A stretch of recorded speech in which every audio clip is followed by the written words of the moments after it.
안녕하세요 여러분, 수익률 상승에 도움을 드리고 싶은 헬퍼입니다. 오늘 같은 경우에는 금통위도 사실 있긴 했었는데 간단하게 그 부분 얘기도 하겠지만 사실 증시가 이렇게 좀 오늘 장중에 낙폭이 있었다가 반등했던 거는 이제 영란은행, 이제 영국의 중앙은행이 이제 양적 완화를 연기금 막 날아갈 것 같으니까 잠깐 해줬었거든요. 이제 채권 매입을 잠깐 해줬었는데 이제 원래 그게 14일 날 끝난다라고 지금 발표가 되어 있고, 지금은 이제 사실 거의 안 하고 있는데 약간 그 딜러들한테 이제 그 채권 이제 관련자들한테 좀 비공개로 조금 연장할 수도 있다, 이제 그런 얘기가 이제 사실 시장에 조금 돌면서 이제 그게 증시 상승을 좀 이끌었습니다. 결국 양적 완화라는 게 2009년도부터 2021년까지 정말 거의 저는 그냥 마약 같은 존재였다라고 생각을 합니다. 증시에 있어서. 계속해서 그냥 어려우면, 그러니까 모르핀 같은 거라고 하면 더 정확하겠죠. 이제 진통제 같은 효과를 냈던 거죠. 사실 증시가 조정을 보이고, 사실 건전한 조정을 보이고, 경기도 건전한 조정을 보이고 갔어야 되는데, 이게 자꾸 모르핀을 맞다 보니까 사실 계속 쌓여왔던 거죠, 문제가. 그 쌓여왔던 문제들은 이제 제가 좀 데이터로 조금 이따 좀 보도록 하고요. 결과론적으로 영란은행이 연장을 할지 안 할지는 모르겠습니다만, 연장을 하든 안 하든 어차피 결국은 터질 상황이라고 저는 봅니다. 이제는 터질 수밖에 없는 상황이 된 거죠. 그 부분도 같이 한번 조금 이따 뒤에서 매크로에서 한번 보도록 하고요. 오늘은 이제 바로 그냥 좀 진행하도록 하겠습니다. 밸류에이션이나 이제 차트나 그런 기본적 분석이나 개별적인 종목들 다 같이 한번 봐보도록 하고요. 금통위도 조금 이따 그냥 시간 되면은 같이 한번 좀 얘기 나눠보도록 하겠습니다. 코스피 같은 경우는 한 0.5% 상승하면서 끝이 났고요. 코스닥은 한 0.3% 정도 상승을 하면서 끝이 났습니다. 그리고 먼저 양해 말씀을 드리면 제가 좀 기관지가 계속 좋지 않아서 좀 목 상태나 기침 좀 할 수 있는 거 좀 양해를 부탁드리고요. 일단 코스피 일중 수급 같은 경우에는 오늘 외국인이 한 2,300억 정도 매수가 있었습니다. 그 다음에 이제 기관 한 1,000억 정도 매도가 있었고요. 개인 한 1,500억 정도 매도가 있었습니다. 코스피 200 선물 같은 경우에는 기관이 한 2,700억 정도 매수가 있었고요. 개인 한 1,000억 정도 매도, 외국인이 한 1,500억 정도 매도가 있었습니다. 코스닥 같은 경우에는 기관이 한 600억 정도 매수가 있었고요. 개인은 한 80억 정도 매수, 외국인이 한 800억 정도 매도가 있었습니다. 9월 선물 만기 후로부터 이제 선물 가격 같은 경우 현물과 선물 추이 좀 살펴보면 수급, 외국인 같은 경우에는 현물은 조금 최근 들어서 매수를 했지만 규모가 엄청 크진 않습니다. 한 5천억 정도 매수를 하고 있는 추세고요. 최근에 선물도 한 1조 3천억 정도는 매수 포지션을 가지고 있습니다. 근데 다만 연초 이후로 봤을 때는 개인만 23조 정도 사고 있는 상황이고요. 2015년부터 추세를 본다 하더라도 조금 오류가 걸리고 있는데 시간이 지나면 좀 풀리고요. 2015년부터 보면은 20년 코로나 정도 때부터 개인 수급이 어마어마하게 많았다라는 걸 보실 수가 있습니다. 그 다음에 이제 코스닥 같은 경우는 수급이 더 안 좋죠. 현선물 다 외국인 매도고, 연초 이후로부터 봐도 기관이나 외국인 다 매도, 개인만 매수하고 있는 장이다. 2015년만 봐도 개인만 매수하고 있는 장이다. 코스피, 코스닥 둘 다 수급은 상당히 좋아 보이지 않는다. 이제 그렇게 볼 수 있을 것 같고요. 그 다음에 이제 일드갭과 이제 패드 모델을 살펴보면은 밸류에이션 모델들이고요. 이제 코스피 안에 있는 기대 수익률, 이제 보통 코스피를 이렇게 지수로 많이 보죠. 2,300이다, 3,000이다, 2,800이다 이렇게 보는데 그렇게 봤을 때는 정확하게 알 수가 없습니다. 왜냐면 이때 경제 상황과 이때 경제 상황이 다르고 이때 성장률과 이때 성장률이 다르죠. 그렇기 때문에 자산 가치, 자본 가치도 다 다르고요. 그러니까 자본 가치, 이제 그리고 이제 수익 가치도 다 다르기 때문에 퍼랑 PBR 이런 것도 이제 안에 있는 그 기대 수익률을 좀 뽑아내는 게 중요합니다. 이제 그걸 제가 뽑아낸 거를 이제 코스피 안에 있는 기대 수익률이라고 볼 수 있을 것 같고요. 주식, 결국 주식의 기대 수익률이겠죠.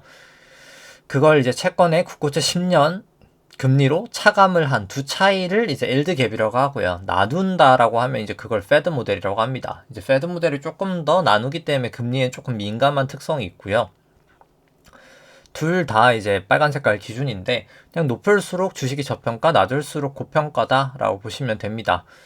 뭐 거의 그냥 딱 반대로 가죠, 실제로 증시랑. 그래서 이게 비싼지 싼지를 나타내는 지표인데 뭐 지금 같은 경우에는 주가가 많이 떨어졌음에도 불구하고 최근에 소폭 올라오긴 했지만 오늘은 이제 금통위 때 좀 금리가 빠졌던 부분의 영향이다라고 보시면 될 것 같고요. 상당히 뭐 여전히 아직까지 근데 고평가다라고 이 일드갭이나 페드 모델이나 둘 다 보여집니다.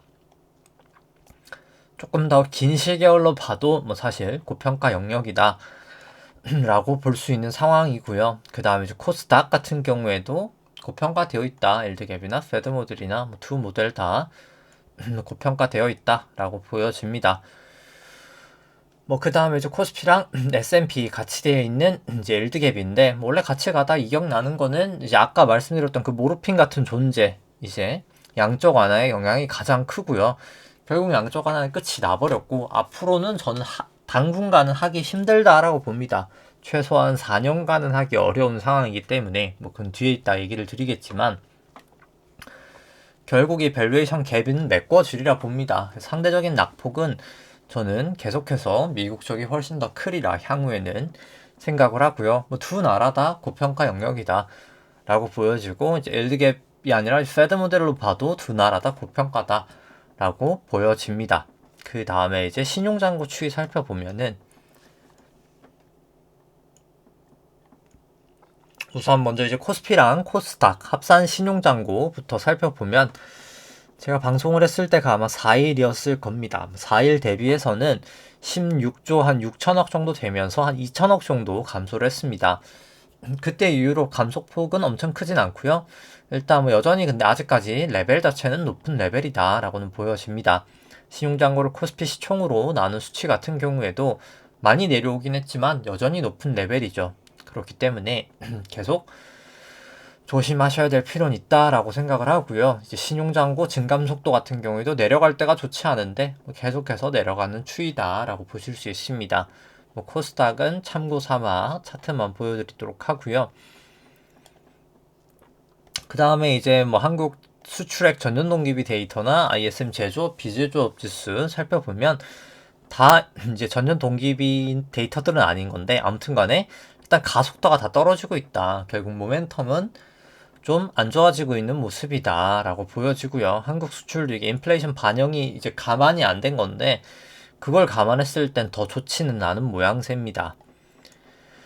그 다음에 이제 코스피 시가총액을 이제 일간 한국 수출액 데이터로 나눈 거고요. 이제 과거 고점들 쳤다가 이제 빠지고 있는 추세라고 보실 수 있을 것 같고요. 코스피 시총과 S&P를 글로벌 GDP로 나눠 봤을 때도 과거 이제 고점들을 이렇게 넘어갔다가 내려가고 있는 추세다라고 이제 보실 수가 있습니다. 특히나 이걸 봐도 미국이 조금 더 고평가되어 있다라고 볼 수 있는 상황이고요. 하이힐드 스프레드 같은 경우에는 이제 투자 부적격 등급이라고 보시면 되는데 미국의 이제 하이힐드 채권인데 이 검은 색깔 이동평균선이 이제 늘 이제 하이힐드 스프레드가 넘어가 있으면 이제 위험 회피 성향이라고 보시면 될 것 같고요. 이제 밑으로 가 있을 때는 이제 위험 선호다라고 보시면 될 것 같습니다. 그래서 이렇게 내려와 있을 때 증시 올라갔고요. 이렇게 올라가 있을 때 증시 내려갔죠. 이제 그런 추세다라고 보시면 될 것 같고요. 장기 추세는 그래서 아직 위험 회피고 중기 추세인 120이동평균선도 여전히 위험 회피고 50이동평균선인 단기 이동평균도 여전히 위험 회피이기 때문에 뭐 계속해서 저는 조심하실 필요가 있는 상황이다. 이제 그렇게 생각은 듭니다. 뭐 그 다음에 이제 변동성 지표 같은 경우에는 코스피 ATR 같은 경우에도 똑같이 이평선 위에 있냐 밑에 있냐인데 위에 있기 때문에 조심하셔야 될 구간이다 이렇게 보여지고요. 이제 코스피 같은 경우에 밑으로 차트가 내려가야 되겠네요. 이제 빅스 같은 경우에도 살짝 내려가 있지만 이 정도면 조심하셔야 되는 구간이다. ATR도 조심하셔야 될 것 같고 빅스도 나스닥, 이제 S&P 둘 다 조심하셔야 되는 상황이다. 이제 그렇게 보여집니다. 그 다음에 이제 뭐 부동산도 지금 계속해서 좀 문제가 생기고 있죠. 국내 부동산도 그렇고 뭐 글로벌 부동산들이 다 문제가 생기고 있는데, 뭐 데이터로 보면 이제 실질 미국 주택 가격 같은 경우에도 이제 인플레이션을 조정한 미국 주택 가격인데요. 이제 닷컴 버블이 아니라 이제 그 서브프라임 모기지, 이제 그때가 터졌던 그때 2016년부터 2018년 고점 이후보다도 높은 상황을 찍고 떨어지고 있는 추세고요.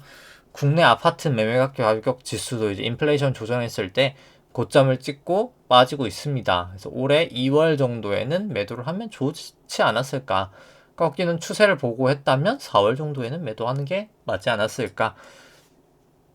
이제 그렇게 판단이 되고요. 이제 PIR 같은 경우에는 주택 가격을 중위소득의 연봉으로 나눈 겁니다. 이제 그거를 봤을 때 최고점이죠. 8배, 영국 같은 경우에는 9배 정도 되고, 국내 이제 아파트 같은 경우에는 매매 기준으로 서울은 한 17.6배 정도 됩니다. 상당히 전세도 9.4배, 상당히 높은 수준이다.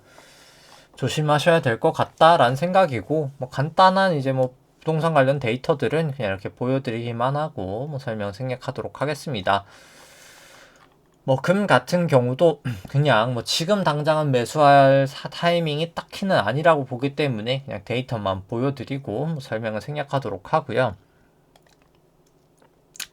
그 다음에 뭐 실질금리 같은 경우에는 조금 빠졌던 추세에서 다시 올라가고 있습니다. 뭐 중기적으로는 계속 올라가고 있죠. 자, 이거가 10년물 기준으로 이 색깔일 텐데요. 마이너스 한 1.2 정도, 1점 몇 정도 됐죠? 많이 내려갈 때가 1.2 정도 됐었는데, 뭐 이 정도 됐었는데, 뭐 그때부터 계속 결국 올라갈 거다라고 말했었고, 실제로 결국 올라가면서 계속 증시는 붕괴가 되고 있습니다.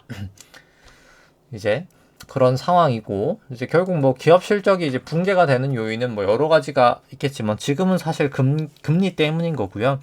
결국 기업 가치가 뭐 여러 가지 밸류에이션이 있겠지만 그냥 뭐 배당 성장 모형으로 생각을 해보죠. 그냥 이 디비던드에서 배당금을 1 플러스 G만큼 성장한다라고 가정을 했을 때 R 마이너스 G가 이제 이게 기업의 가치가 되는 거거든요. 그냥 간단한 배당 성장 모형으로 생각을 해봤을 때, 그래서 결국 배당금 성장률 R은 이제 할인율이라고 보면 되겠죠.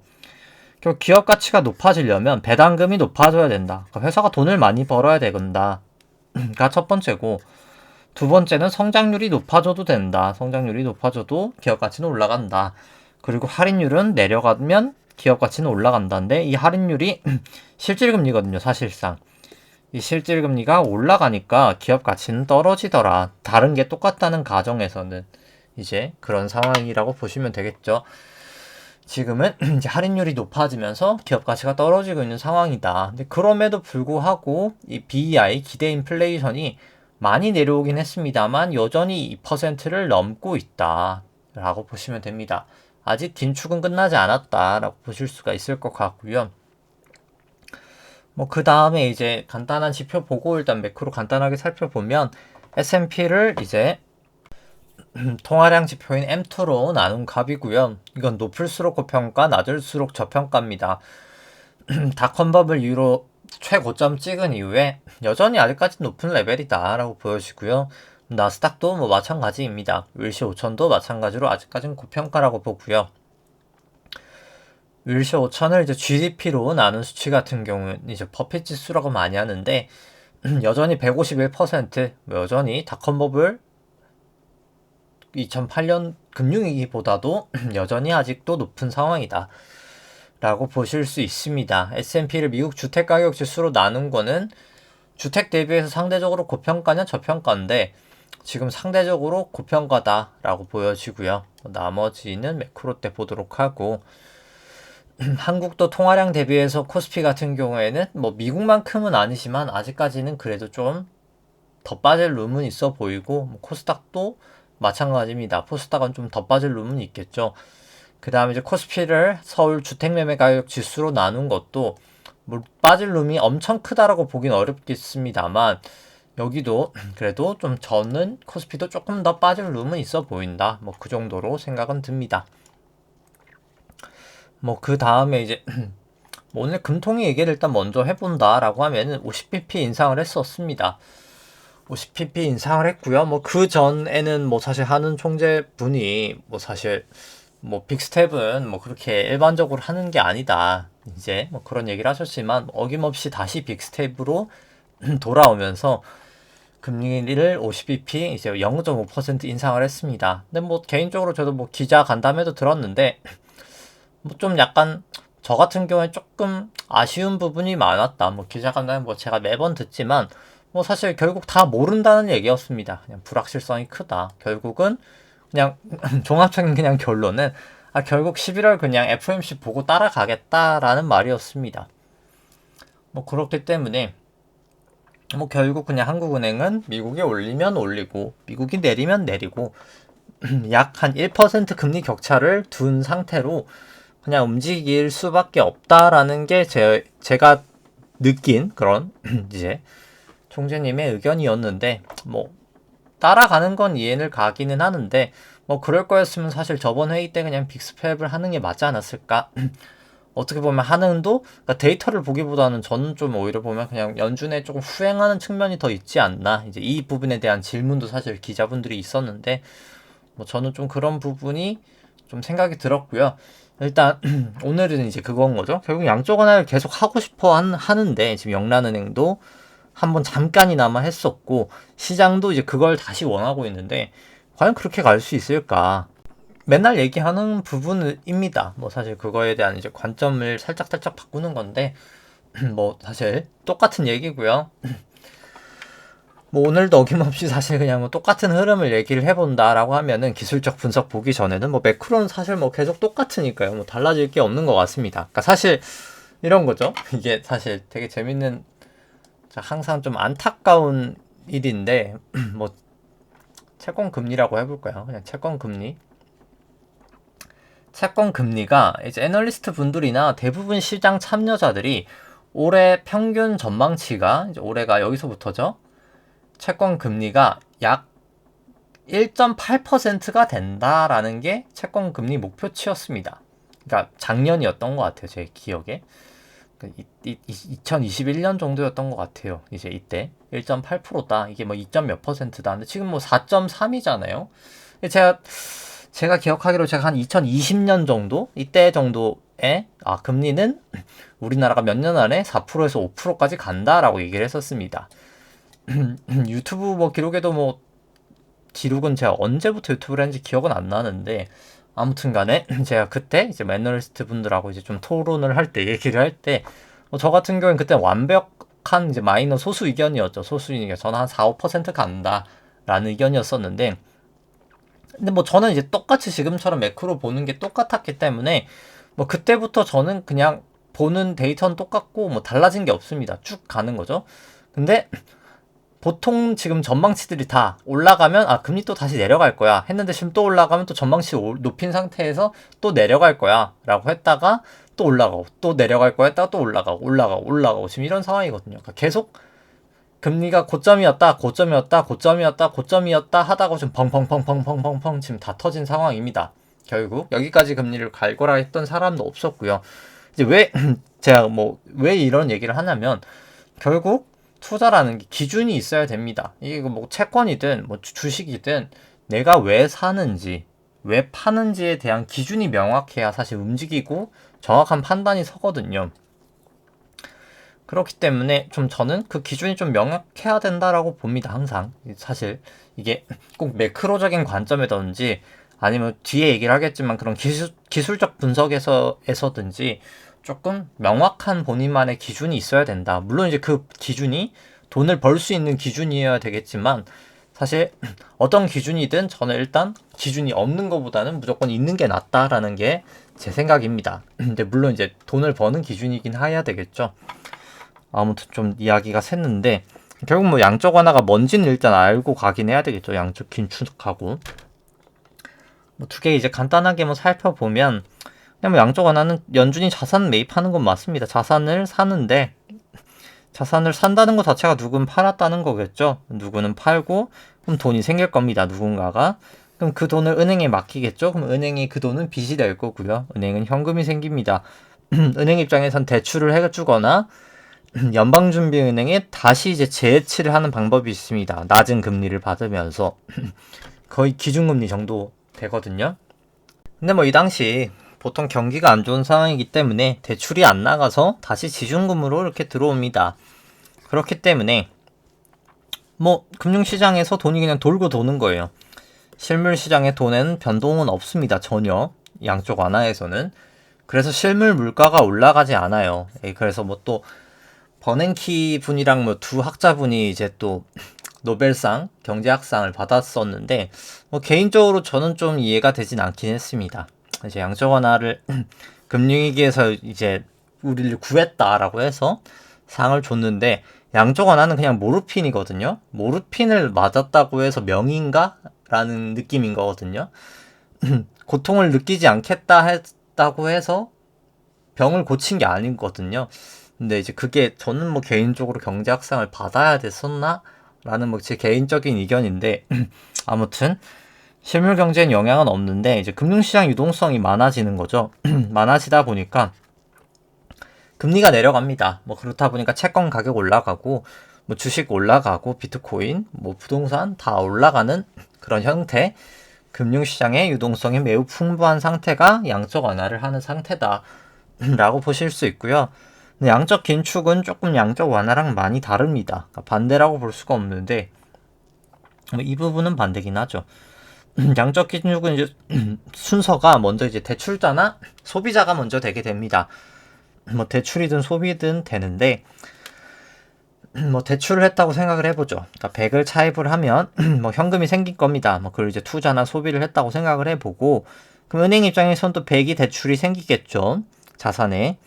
또 100의 현금이 줄어들어야 되는데 그 현금을 연방준비은행에서 가져오게 됩니다. 그럼 연방준비은행의 부채가 줄게 되겠죠. 그러면 자산도 줄어야 되기 때문에 자산을 매각하거나 만기 재투자를 안 하게 되는 겁니다. 그럼 이렇게 됐을 때는 어떤 시장에 영향을 미칠까라고 하면 실물 경제는 돈은 흘러갑니다. 투자를 하거나 소비를 했으니까요. 근데 금융시장에서는 이 지준금이라는 게 떨어지기 때문에 돈이 사라지는 거죠.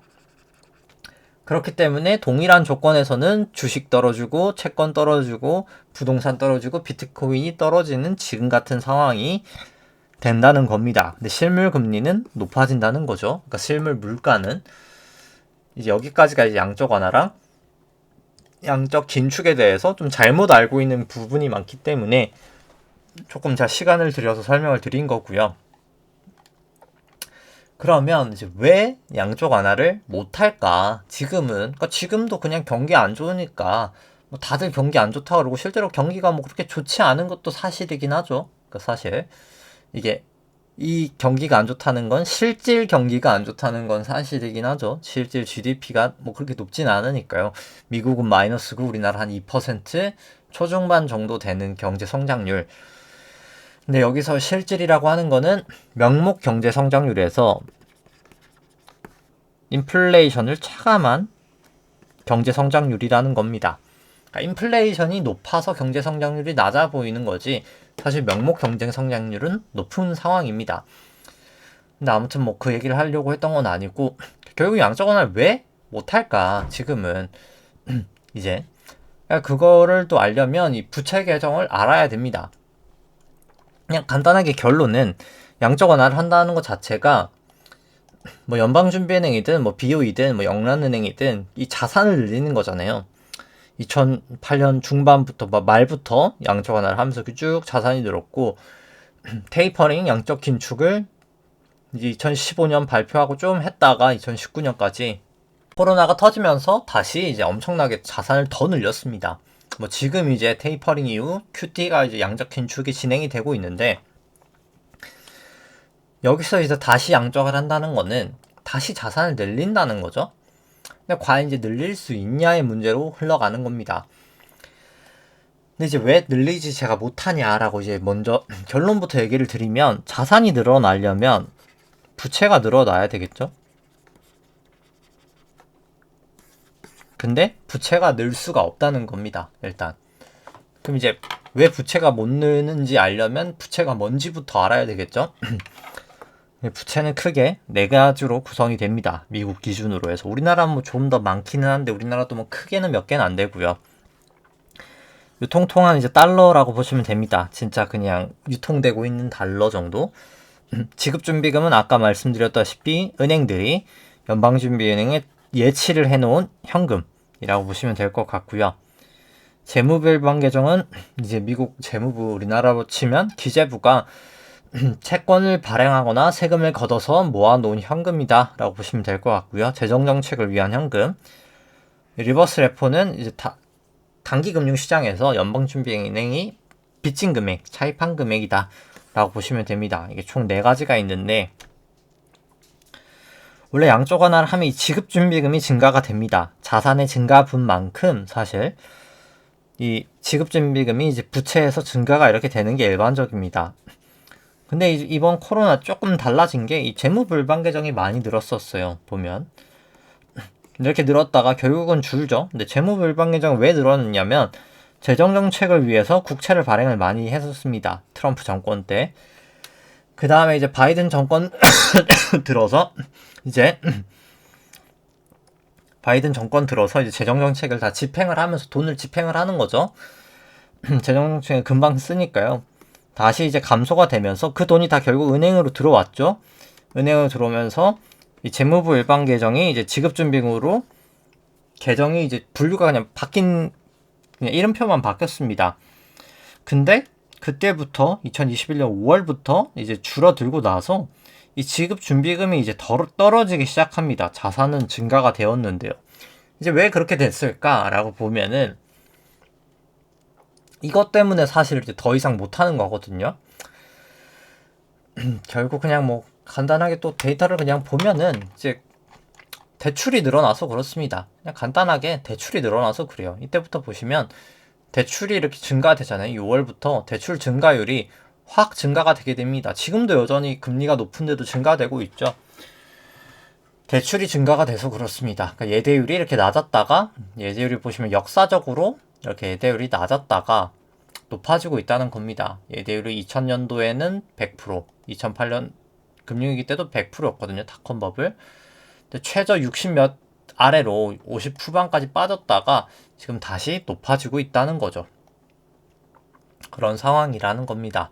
그럼 대출은 왜 늘어날까? 라고 했을 때 뭐 사실 수요가 더 많다는 겁니다. 이건 뭐 그냥 OECD 데이터로 뭐 간단하게만 보면은 뭐 맨날 똑같은 거를 보여드리는 건데 OECD 이제 뭐 소매 판매가 이제 수요거든요. 이제 수요라고 보면 되고 산업 생산이 공급이라고 보면 되는데 뭐 인플레이션이 많았었던 1970년도, 80년도에는 당연히 수요가 더 많으니까 인플레이션 났었고요. 닷컴 버블 2000년도 공급이 더 많으니까 금융위기가 났었고 근데 지금은 금융위기를 얘기하지만 뭐 사실 수요가 훨씬 더 강합니다. 코로나 이후로. 뭐 보조금의 영향도 있고 라이프 스타일이 바뀐 것도 있고 뭐 여러 가지 측면에서 수요가 여전히 훨씬 더 공급에 비해서는 강하다는 거죠. 뭐 그렇기 때문에 대출이 증가하고 있다는 겁니다. 그렇기 때문에 지급준비금이 빠진다는 거죠. 그럼 대출이 증가하면 왜 지급준비금이 빠질까로 이제 이야기가 넘어갈 수 있겠죠. 대출이 증가하면 왜 지급준비금은 떨어질까? 아까 이제 사실 얘기는 이미 드렸던 건데요. 은행 입장에서 결국 2가지 선택이 있습니다. 투자를 하는 게. 대출을 하냐, 지급준비금에 투자를 하느냐. 이건 이제 금리가 낮고 이건 금리가 조금 더 높죠. 근데 이거 지급준비금 금리가 사실상 기준금리거든요. 그렇기 때문에 중앙은행이 기준금리를 이렇게 엄청 높이게 되면은 지급준비금의 돈이 더 흘러가게 됩니다. 그럼 지급준비금 왜 떨어질까? 일반적으로 했을 때 아까 양적 긴축 때처럼 소비가 되거나 대출이 되면은 돈이 떨어지는 거죠. 그러니까 사실 기준금리를 그럼 왜 올릴까의 이유는 이 지급준비금이 떨어지지 않기 위해서 금리를 올리는 거다라고 사실 생각을 하시면 됩니다. 그래서 뭐 사람들이 금리를 좀 덜 올리면 되지 않을까? 그냥 경기가 안 좋으니까 금리 안 올리면 되잖아 라고 이제 간단하게 얘기를 하는데 그럴 수가 없다는 거예요. 금리를 안 올리면 어떻게 될까요? 경기가 너무 안 좋으니까 금리를 우리 그냥 올리지 말자. 그냥 그렇게 생각을 해봅시다. 그럼 이제 뭐 어떻게 될까 향후. 그럼 지급준비금은 더 빨리 떨어질 겁니다. 이제 지급준비금은 당연히 금리가 낮으니까 더 빨리 떨어질 거예요. 그렇게 되면 어떻게 될까요? 연방준비원의 총 자산은 감소를 할 수밖에 없을 겁니다. 이제 이 리버스 레포 오늘 그냥 설명 생략하도록 하죠. 없다라고 치고 이게 부채가 감소하니까 자산도 감소를 해야 된다는 거죠. 그러면 어떤 현상이 나올까요? 아까 양적 QT의 양적 긴축하고 똑같은 거죠. 실물 경제의 물가는 올라가고 금융시장의 물가는 내려간다는 거죠. 결국 돈이 떨어진다는 거죠. 금융시장은 박살나고 오히려 실물 물가만 더 높아질 겁니다. 금리를 낮췄는데 말이죠. 이제 그런 상황이 향후에는 될 거라는 거죠. 이제 그러니까 그렇기 때문에 뭐 양적 완화를 더 한다? 양적 완화를 더 한다라는 건 이제 이걸 더 산다라는 얘기인 거잖아요. 자산을 더 산다. 자산을 더 살 수 있을까에 대해서는 결국 다시 이제 요 RRP 얘기를 할 수밖에 없겠네요. 그럼 자산 더 살 수 있을까? 결론적으로는 더 살 수는 있습니다. 더 살 수는 있어요. 근데 이제 조건이 있는데, 그러니까 결국 이 RRP를 계속 늘리면 되는 거잖아요. 이 지중금이랑 TGN은 결국 줄어드니까요. 그럼 이 RRP를 계속 늘릴 수 있을까에 대한 문제인데, 그럴 수가 없다는 겁니다. 결론은. 그러니까 조건부가 붙어요. 이제 그럴 수는 있는데, 사실상 그럴 수가 없다는 결론에 이르거든요. 이제 그러면 왜 그럴 수 있는데 그럴 수가 없는가를 살펴보면은 이건 또 단기 금융시장을 또 좀 알긴 해야 됩니다. 결국 단기 금융시장에서 연준이 돈을 빌리는 거거든요. 달러를 빌리는 겁니다. 국채를 담보로. 그럼 달러를 계속 빌리다 보면 단기 금융시장은 돈이 없어지겠죠? 돈이 없어지면 어떻게 될까요? 금리가 올라갈 겁니다. 이 IORB가 이제 지급준비금 금리라고 보시면 되고요. 이 T-bill 3months가 이제 국고채권 금리, 이제 SOFR이 이제 레포 금리, RRP 금리라고 보시면 됩니다. 뭐 이건 생략하도록 하고요. 돈이 없어지니까 이 T-bill 금리가 올라갑니다. 국고채 금리가 올라가요. 그러니까 기준금리 올립니다. 또 올라가요. 그러니까 이 연준이 돈을 땡기면 땡길수록 기준금리 올립니다. 올립니다. 올립니다. 올립니다. 올립니다. 이렇게 되는 거예요. 그래서 결국 자산 매입할 수는 있습니다. 자산 매입은 할 수 있는데 자산 매입을 계속 하려면 이 RRP를 계속 증가시켜야 되겠죠. RRP를 계속 증가시키려면 금리를 계속해서 높여야 된다는 겁니다. 결국 우리가 남은 길은 별로 없다는 거예요. 결국 금리를 계속해서 높이던가 아니면 금리를 올리지 않고 그냥 고물가 시절을 경험을 하던가 금융시장이 이제 박살이 나면서 오히려 결국 물론 이제 금리가 올려도 경기는 박살이 나겠죠. 그러니까 결국은 둘 다 이제 박살은 날 수밖에 없는 상황이 된 겁니다. 왜냐면 이제 더 이상은 모르핀을 맞을 수가 없는 상황이 돼버린 거죠. 그러니까 이제는 그 아픔을 그러니까 이때까지 누적적으로 이때까지의 그 아픔이 더 쌓여왔겠죠. 이제 그거를 다 느낄 수밖에 없는 겁니다. 그 느낄 수밖에 없는 정도를 나타내는 지표가 이제 연방준비은행 총 자산을 이제 GDP로 나눈 값이 이제 얼마나 우리가 견뎌야 되고 얼마나 견뎌야 될 양이 있는지를 나타내는 지표인데요. 이거를 보시면 됩니다. 이 파란 색깔 데이터고요. 연방준비은행 총 자산을 이제 GDP로 나눈 값입니다. 이제 과거 양적 완화 시기에서 이게 일반적으로 20%가 적정하다고 보는데 20%를 살짝 언더했다가 결국 코로나 때문에 다시 늘어났습니다. 결국은 다시 20%까지는 와야 돼요. 여기까지는 와야 되는데 그러려면 자산을 어마어마하게 감소를 시켜야 된다는 겁니다. 약 거의 지금 4조 달러 정도를 감소시켜야 된다는 거죠. 자산을. 그러니까 아직 갈 길이 멀다는 겁니다. 지금은 양적 완화를 할 때가 아니라 양적 완화를 한다면 금리는 더 높여야 되고요. 지금 그냥 양적 긴축이 될 양만 봐도 4조 달러이기 때문에 어마어마한 규모가 남아있다. 그래서 제가 봤을 때 중장기적으로 사람들이 물가가 결국은 잡힐 거야. 그냥 우크라이나랑 러시아랑 정쟁해서 물가가 올라간 거잖아. 그냥 공급망 병목 현상 때문이야 라고 간단하게 얘기를 하지만 지금 그렇게 간단한 상황이 아니다 라고 보시면 됩니다. 4조 달러나 더 실물 경제로 돈이 흘러갈 돈이 남았고 어떻게 생각하면 4조 달러나 더 금융시장에서 돈이 빠져나갈 돈이 있다 라고 보시면 됩니다. 결국 금리는 튀는, 어떻게 봐도 양쪽 다 금리는 튀는 요인이죠. 이제 그런 상황이 될 것이다 라고 보시면 됩니다. 이거를 그럼 늦게 떨어뜨리는 방법이 아까 말씀드렸죠. 늦게 떨어뜨릴 수 있겠죠. 늦게 떨어뜨리려면 금리를 매우 매우 급격하게 올리면 됩니다.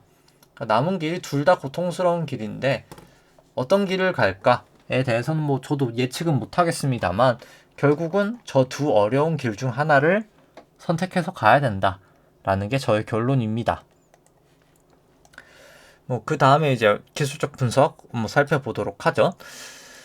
코스피는 시간 관계상 그냥 5파 고점부터 해서 그냥 보도록 하겠습니다. 이제 코스피는 이제 여기가 5파 저는 고점이었다라고 보고요. 단기 파동에서 여기까지가 A파, 여기가 B파, 여기가 이제 C파였다고 봅니다. 이 A, B, C가 큰 A였었다라고 저는 엘리어트 파동으로 보고요.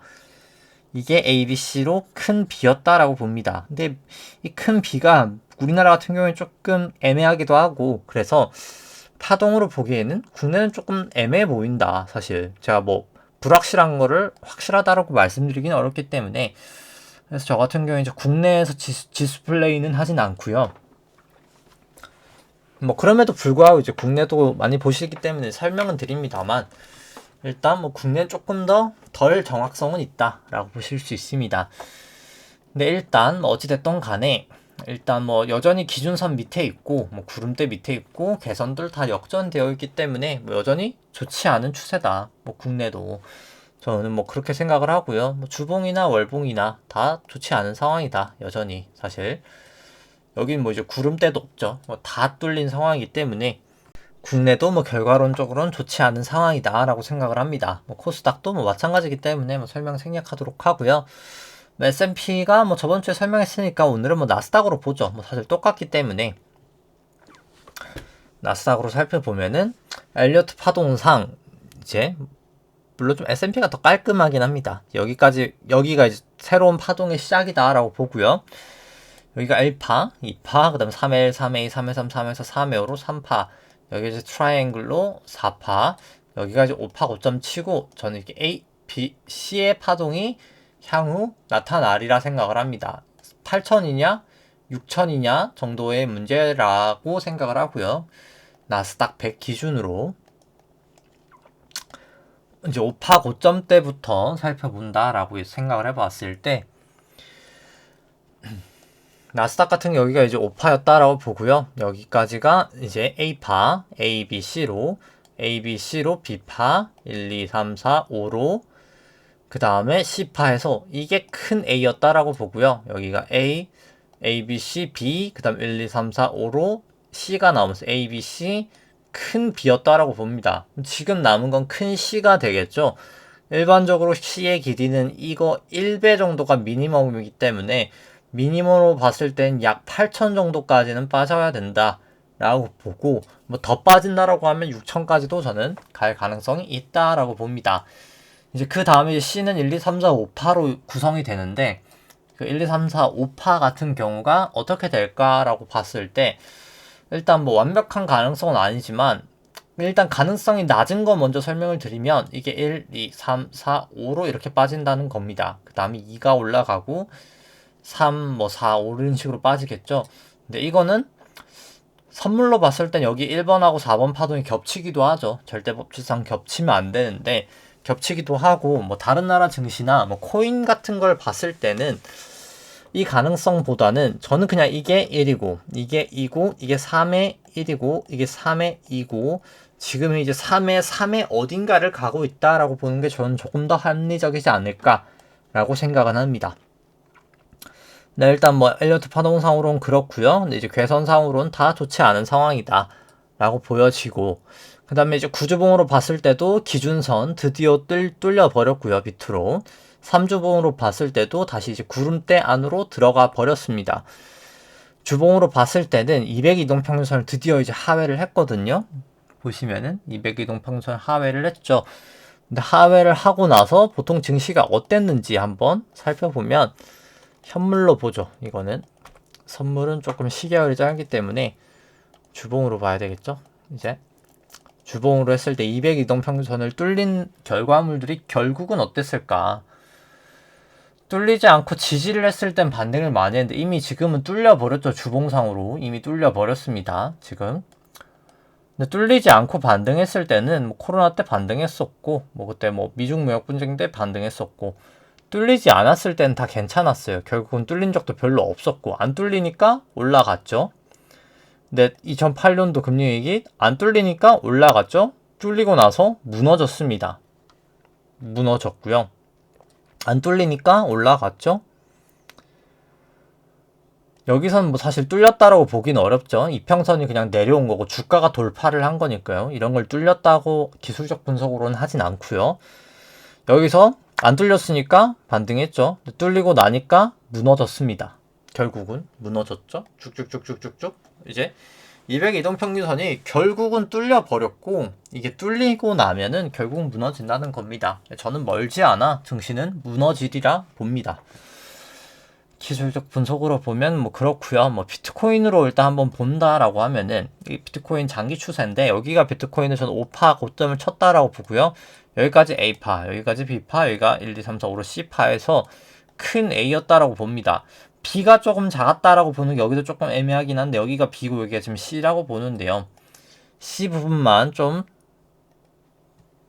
짧은 시계로 본다라고 치면은 이게 C인데 여기가 그럼 결국 C의 1이라고 보고요. 이게 C의 2고 그럼 결국 이게 C의 3의 1이고 이게 C의 3의 2고 C의 3의 3의 1이지 않을까. 이제 결국은 내려가는 파동이다 라고는 저는 생각은 합니다. 그러니까 코인을 봤을 때도 이게 1, 2, 3, 4, 5라고 보기엔 이게 5의 모양이 아니기도 하죠. 그렇기 때문에 여러가지 측면에서 저는 일단 지금 3의 3파다 일 가능성이 좀 가장 높아 보인다 라고 생각은 들고요. 코스피 안에 있는 내재 변동성 같은 경우에는 일단 기준선 위 전환선은 깨져 있는 그런 상황, 뭐 여전히 조심하셔야 된다 생각은 들고, 미국 빅스는 뭐 다 넘어가 있기 때문에 더 조심하셔야 되고, 이제 뭐 사실 조금만 52동 평균선 올라가면은 정배열 돼버리죠. 지금 조심하셔야 된다 생각은 듭니다. 뭐 필라델피아 반도체 지수는 전저점 깨지면서 뭐 계속해서 결국은 추세가 안 좋을 것 같습니다. 뭐 단기 반등은 언제든 있을 수 있겠지만 좋지 않은 상황이다 생각을 하고요. 뭐 저 같은 경우엔 그리고 뭐 계속해서 말씀을 드리지만 지금 이제 제가 선물이 주 포지션입니다. 뭐 거의 현물의 거의 한 23배 정도가 이제 쇼 포지션으로 돼 있기 때문에 뭐 현물이 작은 건 아닙니다만 선물이 훨씬 더 큰 포지션이고요. 약 여기서부터 계속 숏을 해서 뭐 숏으로 했다 여기서 매도를 했다가 뭐 선물을 했다가 결국 여기까지 숏 먹고 여기서 뭐 살짝 손해를 봤었고 여기서부터 이제 또 올라갈 때 한 요 정도에서 선물 다시 사기 시작해서 여기서 또 다시 내려갈 때 지금 잘 먹고 있는 상황입니다. 아마 이제 뭐 증시는 저는 이제 일단 뭐 여전히 아직까지는 더 빠진다. 단기적인 반등은 언제든 있을 수 있을 텐데 뭐 결국 이 반등도 제가 봤을 때 여기를 넘지는 못하고 여기를 넘지는 못하는 반등 정도는 올 수 있는데 결국 넘지 못하고 빠진다 정도로 저는 보고 싶고 실제로 그렇게 보여지고요. 보고 싶은 대로만 사실 보면 안 되겠죠. 이제 그런 상황이고, 뭐 일본 니케이 같은 경우도 뭐 사실 좀 명확한데요. 이제 200 이동평균선과 여기 여러 선들이 지나가는 저항선에서 저항을 딱 받고 빠지고 있고, 이게 딱 C1, C2, 3의 1, 2, 3, 4, 5로 결국은 이게 뭐 잔파동이 있을 수 있겠습니다만, 이렇게 보는 게 전 더 맞지 않을까. 왜냐면 이게 1, 2, 3, 4로 봤을 땐 겹치죠. 겹치면 안 되는데, 겹치는 거 봤을 때는 좀 그게 더 합리적이지 않을까라는 생각입니다. 유로스톡스를 봤을 때도 똑같은 거죠. 겹치죠. 그래서 1, 2, 3의 1, 3의 2, 3의 3으로 보는 게 더 맞지 않을까라는 생각입니다. 항생 같은 경우에는 뭐 계속 빠지고 있는 추세, 뭐 굳이 뭐 여긴 파동을 볼 필요도 없다라고 보여지고, 뭐 항생은 좀 상해 종합은 좀 반등은 했습니다만, 뭐 결과론적으로 저는 뭐 여기도 결국은 같이 빠지리라 생각은 합니다. 중국은 계속 좋게 보고 있지는 않고요. 뭐 달러 인덱스는 여전히 일단 전환선 기준선 위에 있기 때문에 조심하셔야 된다 생각은 들고, 그리고 뭐 얘기를 안 드렸었는데 이번 주 결국 목요일이죠. 내일 같은 경우 이제 물가 발표 납니다. 9시 반에, 오후 9시 반에. 뭐 이거에 따라 증시가 위로든 아래든 튈 것 같은데, 뭐 결과론적으로 저는 뭐 내린다, 결국은 내린다 라고 생각을 합니다. 증시 같은 경우에는 달러 원 같은 경우에는 여전히 전환선 위에 있기 때문에 뭐 조심하시는 게 필요할 것 같고요. 그 다음에 WTI 같은 경우 구름대에서 좀 저항을 보였었지만 뭐 저는 궁극적으로는 결국은 좀 위로 가지 않을까라는 생각입니다. 근데 일단 뭐 추세 자체로는 이 구름대를 좀 넘어야 되겠죠. 121하고 200일 구름대를 좀 넘겨야 된다라고 보여지고, 금 같은 경우에는 저는 역으로 이제 50일 일동 평균선에서 저항을 보이면서 실질 금리가 단기적으로 조금 빠지면서 증시가 결국 빠지는 동안은 같이 빠지고 그 다음에 올라갈 때 저는 금이 잘 올라갈 거라고 보기 때문에 금은 좀 그때 사야 되지 않을까 생각을 합니다. 오늘 국고채 10년 같은 경우는 많이 빠졌는데 아무래도 이제 한국은행 총재가 뭐 최종금리 3.5%의 컨센이 가장 많다, 뭐 이제 이런 발언을 하면서 뭐 사실 빠졌는데 앞뒤가 안 맞는 얘기죠. 미국을 따라가야 되는 상황에서 뭐 3.5% 하고 싶다고 3.5%를 할 수 있는 것도 아니고 이제 그런 상황. 어차피 결국은 금리는 뭐 저는 더 간다고 봅니다. 뭐 단기적으로는 더 빠질 수도 있을 텐데 뭐 결국은 사실 올라간다라는 뷰고요. 매크로상 뭐 미국채도 마찬가지입니다.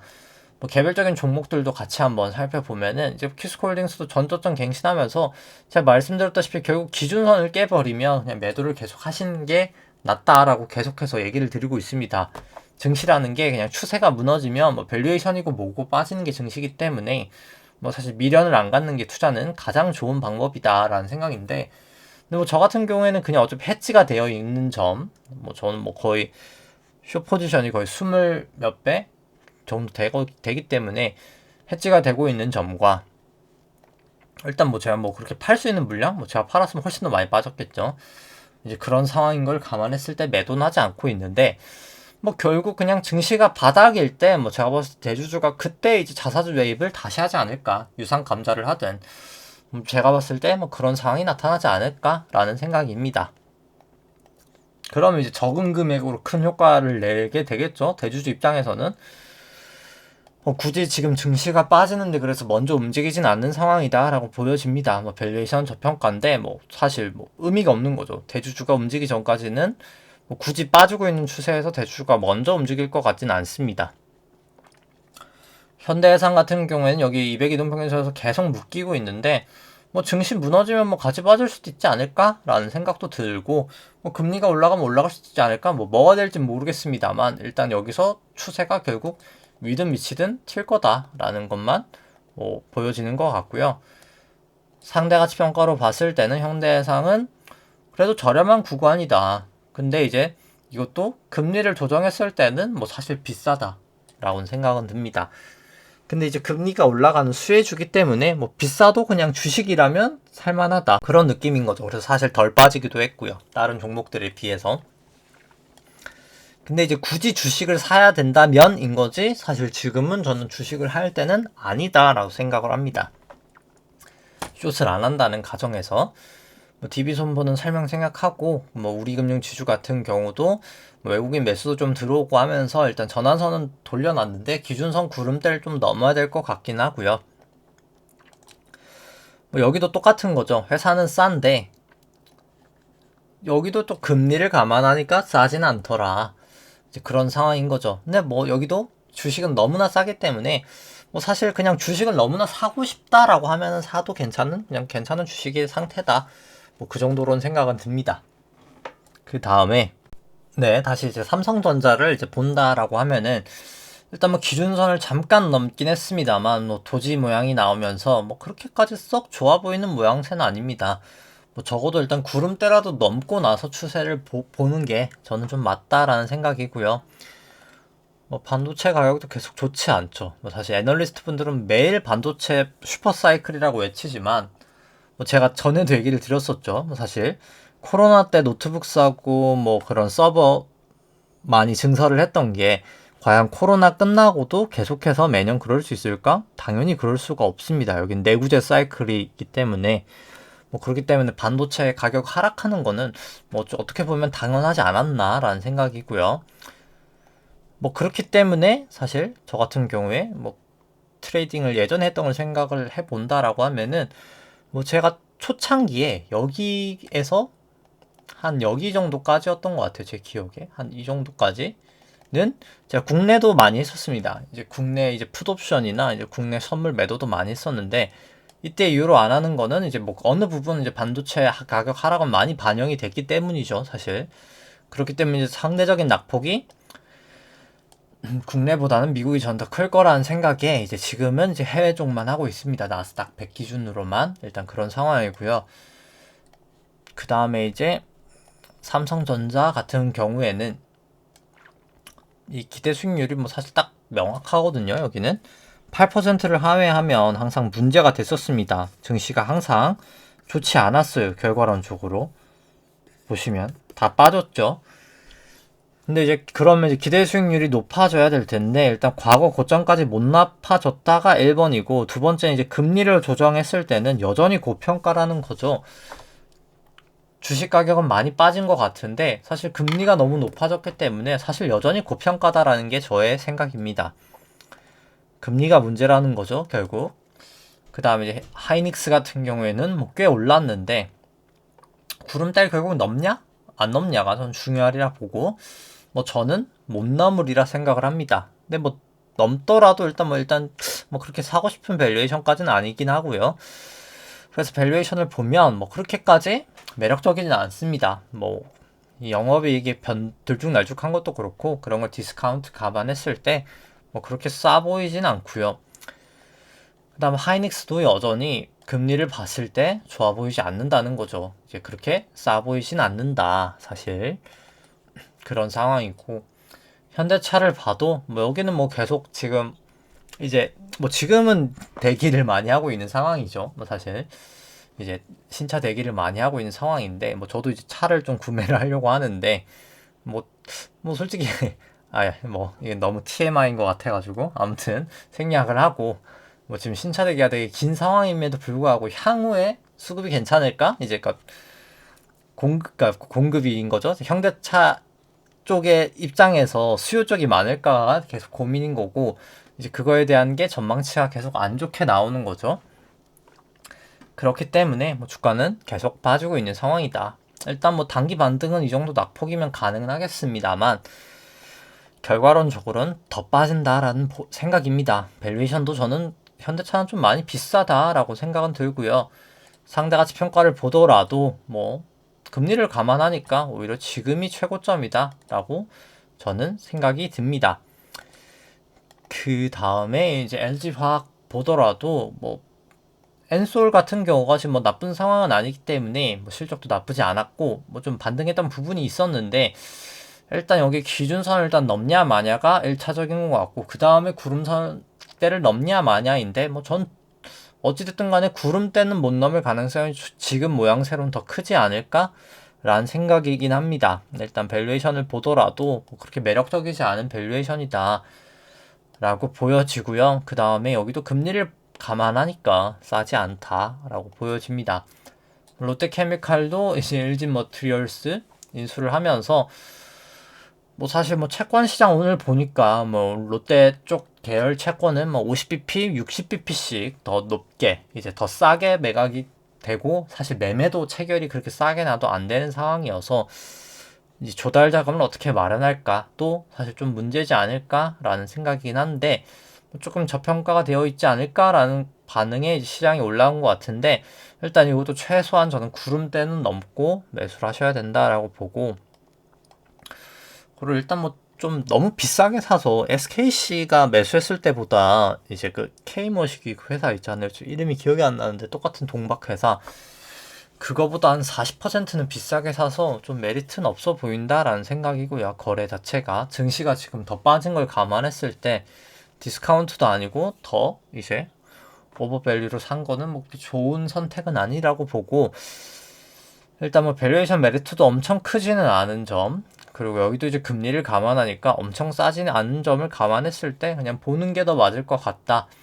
효성화학도 뭐 계속 빠지고 있는 추세, 뭐 계속 떨어지고 있는 칼날 제가 건드릴 필요 전혀 없다라고 말씀드렸고, 예전에 한번 어떤 분이 질문 주셨는데 제가 딱 이쯤 때였을 거예요. 질문을 받았던 것 같아요. 200이동평균선에서 주봉상 지지를 보였는데 다시 한번 여기가 깨진다라고 하면 저는 매도하시는 게 맞을 것 같다. 근데 결국 뭐 깨졌다가 다시 반등했다가 결국 깨지면서 이렇게 무너지는 상황이 되어버렸습니다. 뭐 그때 가격에서 거의 지금 절반이 빠진 거죠, 사실. 그래서 200일 이동평균선에서 깨진다고 했으면 이 부분에서는 매도를 하시는 게 맞지 않았을까라는 생각이고, 일봉상은 뭐 언제든 반등은 할 수 있겠지만 아직은 추세가 아니다라고는 보여집니다. 밸류에이션 상으로는 싼 건 맞는데 계속 말씀드리지만 일단 러우 전쟁 때문에 이제 프로판 가격이 계속 안정적이지 못한 점, 그게 조금 리스크 요인이어서 계속 마음에 걸리고요. 상대가치평가로 봤을 때는 금리 때문에 뭐 그렇게 엄청 싼 느낌은 아니긴 합니다. 금리가 문제죠. 지금 계속해서 금리가 문제다. 뭐 GS 같은 경우에도 일단 뭐 개선들 다 모여 있어서 이 구름대를 넘냐 마냐가 상당히 중요할 것 같은데, 뭐 분위기 보아하니 이것도 지금 못 넘을 가능성이 높아 보인다. 제가 봤을 때 차트 모양을 좀 봤을 때 전반적으로 일단 넘기는 거를 보고 확인하고 가는 게 좋을 것 같고, 밸류에이션은 사실 상당히 저평가가 되어 있긴 하다. 밸류에이션 상으로는 뭐 그렇게 생각은 듭니다. GS 상대가치평가를 봐도 여기는 저평가인 거죠. 이 정도면 저는 뭐 그렇게 보여는 지고요. GS는 상당히 싸다라는 생각은 있고, KT 같은 경우는 또 빠지면서 무너지고 있죠. 결국 혼자만 버티긴 어려운 거죠. 많이 빠지긴 했습니다. 뭐 이것도 뭐 굳이 떨어지는 칼날을 잡을 필요는 없다. 적어도 기준선은 넘고 구름대는 넘어야 된다. 이거 지금 증시 상황에서는 KT 같은 경우는 밸류에이션 메리트는 충분하다라고 보여지지만 일단 여기도 금리를 조정하니까 엄청 싸지는 않다. 그냥 금리가 요즘 계속 문제더라 라고 보여집니다. DLNC 같은 경우에도 일단 추세 여전히 좋지 않다. 지켜봐야 될 것 같고, 밸류에이션으로는 너무나 싸다. 뭐 사실 여기도 아무리 건설 경기 안 좋다 해도 그걸 감안해도 너무 싼 건 싼 거고요. 근데 그럼에도 불구하고 또 금리를 조정하니까 엄청 싼 건 아니긴 하다. 근데 그럼에도 여기도 싸기는 싸다. 나중에 좀 지켜보다가 바닥 찍고는 살만한 주식이다 라는 생각이고, 뭐 카카오는 뭐 하염없이 빠지고 있습니다. 뭐 굳이 떨어지는 칼날 절대 살 필요 없고요. 뭐 밸류에이션 상으로 뭐 그렇게 크게 메리트가 있지 않기 때문에 뭐 손은 가지 않는다. 카카오 같은 경우에 절대가치평가로, 아니 상대가치평가 이 금리 감안하면 여전히 또 메리트는 없어 보인다. 그 다음 네이버 같은 경우에도 여전히 떨어지는 칼날 잡을 필요 없고요. 그 다음에 이제 뭐 밸류에이션도 고평가되어 있고, 상대가치평가로 봤을 때도 금리 조정하니까 매력이 없어서 뭐 별로라고 보여지고요. 셀트리온 같은 경우에도 뭐 굳이 떨어지는 칼날 잡을 필요 없다. 뭉친 괴선을 적어도 돌파는 해야 된다 라고 보여지고, 그 다음에 밸류에이션 메리트 없고요. 그 다음에 이제 상대가치평가로 봤을 때도 뭐 그렇게 메리트 없다. 금리 감안하니까 오히려 더 고평가다 라고 보여집니다. 그 다음에 삼성바이오로직스 뭐 반등은 있었지만 구름대를 넘을 수 있을까? 뭐 저는 못 넘을 가능성이 더 크다라고 보고요. 절대가치평가라도 너무나 고평가되어 있다라고 보여지고, 상대가치평가로도 고평가되어 있다라고 보여집니다. 그 다음에 회사가 성장한다고 주식이 올라가는 게 아니죠. 그 성장이 하는 게 주가에 다 반영이 돼 있으면 올라가지 않습니다. 결과론적으로.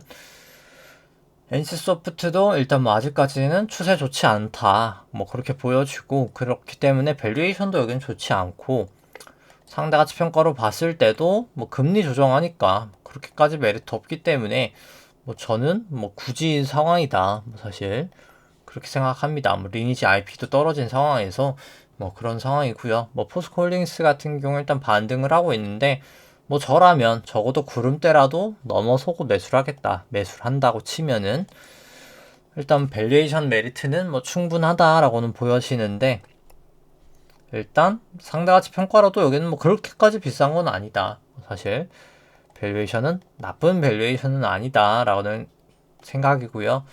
LG전자 같은 경우는 여전히 추세는 좋지 않습니다. 실적이 안 좋았던 부분도 있고요. 다만 절대가치평가로는 그래도 저평가 저는 되어 있다라고 보여지고요. 상대가치평가로는 금리를 감안 안 하면 싼데, 감안하니까 뭐 비싼 것까지는 아닌데 뭐 엄청 싼 건 또 아닌 뭐 그 정도 느낌이다 라고 보여집니다. 그 다음에 제일제당 같은 경우에는 일단 뭐 계속 그래도 200일 위에서 놀고 있긴 한데, 뭐 200일이 깨져버리면 뭐 저는 매도를 하셔야 된다.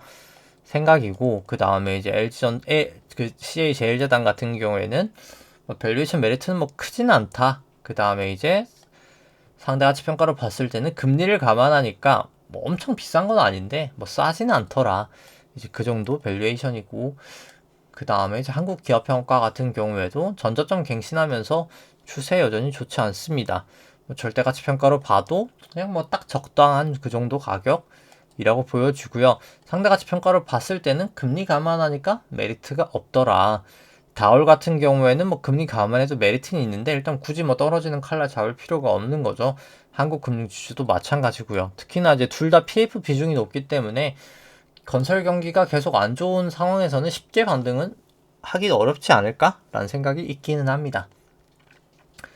둘 다 전저점 갱신을 거의 해버린 상황이죠. 오늘 했다가 뭐 사실 한국 금융지주는 뭐 반등을 했습니다만 이제 그런 상황이다 라고는 보여집니다. 그래서 뭐 아직 진짜 바닥은 아니었다라고는 보긴 하고요. 뭐 결국 단기 반등했다가 더 빠지지 않을까. 이제 그 다음에 결국 10화 바닥에서 다 매수를 하면 되지 않을까. 이제 그 정도 관점이고요. 애플 같은 경우에는 이제 엘리트 파동으로 본다라고 치면은 뭐 결국 여기 5파 고점을 치고 여기까지가 A파, 그 다음에 A, B, C, B파, A파, 그 다음에 여기가 1, 2, 3, 4, 5로 C파 해서 큰 A 나오고 A, B, C, 큰 B, 큰 C에 지금 어딘가를 가고 있다라고 봅니다. 결국은 더 빠지겠죠. 그렇다는 말 자체는 전저점 넘게 빠질 거라고 보여지고요.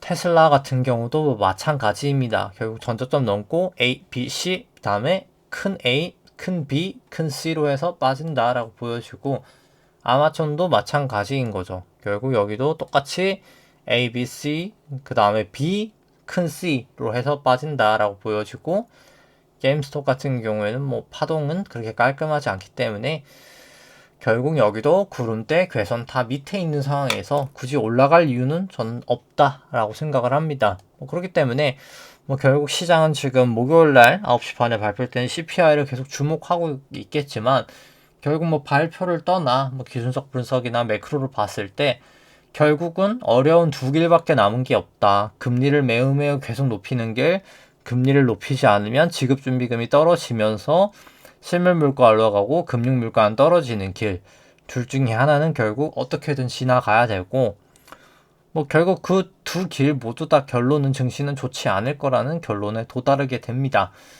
그렇기 때문에 단기간은 적으로 저는 10화 바닥 때까지는 뭐 계속해서 몸을 사리시거나 뭐 저처럼 뭐 선물 매도 포지션이나 이제 뭐 풋옵션 매도 포지션을 하거나 뭐 아니면 ETF로 이제 인버스 포지션을 취하시거나 아니면 주식을 그냥 다 매도하시는 것도 뭐 저는 한 방법이지 않을까 뭐 생각을 합니다. 일단 뭐 제가 그렇게 하고 있으니까요. 이게 뭐 꼭 어떻게 하라라고 제가 뭐 권유를 할 수는 없는 거고, 이제 그냥 저의 의견은 그렇기 때문에 참고를 하시면 어떨까 하면서 네, 오늘 방송은 여기까지 하도록 하겠습니다. 좋아요와 구독 눌러주시면 감사하겠습니다. 이상입니다.